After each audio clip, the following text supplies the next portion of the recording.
I think nowadays music is probably one of the easiest means to lose your moral sense. Music is audio pornography today. That's what it is.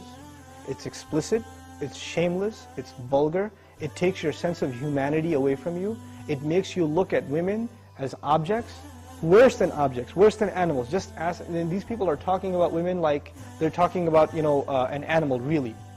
It objectifies women, and especially I've noticed a lot of the brothers that I know of, Muslims, that are really into the hip-hop scene, and they're kind of doing the hifz of the song, right? They're memorizing the song, and they're really good at reciting it with perfect tajweed too, right? And so they do that, and it's just horrible language, horrible, horrific language. The only simple response I have to that, if you have any regard for the Book of Allah, that you really think it's from Allah, بِئْسَ الْإِسْمُ الْفُسُوقُ بَعْدَ الْإِيمَانِ. Even the name, the mention, the word for something bad is terrible once you have faith. Even the mention of something terrible is horrible for you, it's harmful for you after you have faith. You have to have a clean tongue. You have to say قُلْ لِعِبَادِي يَقُولْ الَّتِي هِيَ أَحْسَنُ. Tell my slaves to say that which is the best. Say what is the best. Say good things from your mouth. So this is the first thing. When you say horrible things, and you say things that are in direct contradiction to the moral gauge Allah gifted us with, then obviously you're deviating from your natural fitrah, your predisposition to turn to Allah. And when you constantly listen to garbage like that, then you get deviated. And you don't find pleasure except in disobedience to Allah, and that's a sign of a sick heart. So one has to distance themselves from this. This is the first step. And I'll tell you, this is my personal measure, this is not a fatwa, it's my personal analysis, you don't have to take it. But if a person finds listening to the Qur'an annoying, after they've been listening to hip-hop and this and that for a long time, and as soon as somebody puts the Qur'an on in the car, you know what they say?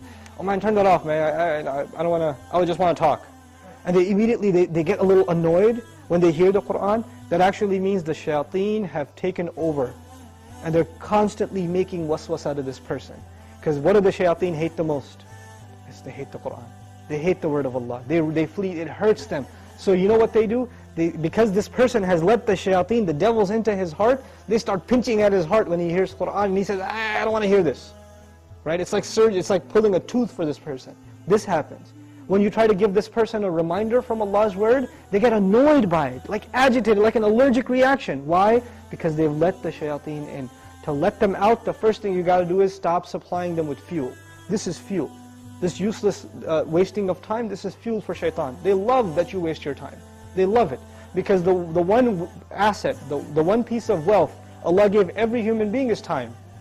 And what is music and TV and YouTube and Facebook and MySpace and like Twitter and whatever else? If you're spending hours and hours and hours on this stuff, what is it except destroying your time? It's taking that one asset away from you. Shaitan would love nothing more. May Allah subhanahu wa ta'ala give you the strength to get away from these temptations. My advice that I keep going over, I can't get enough of giving this advice, find better friends.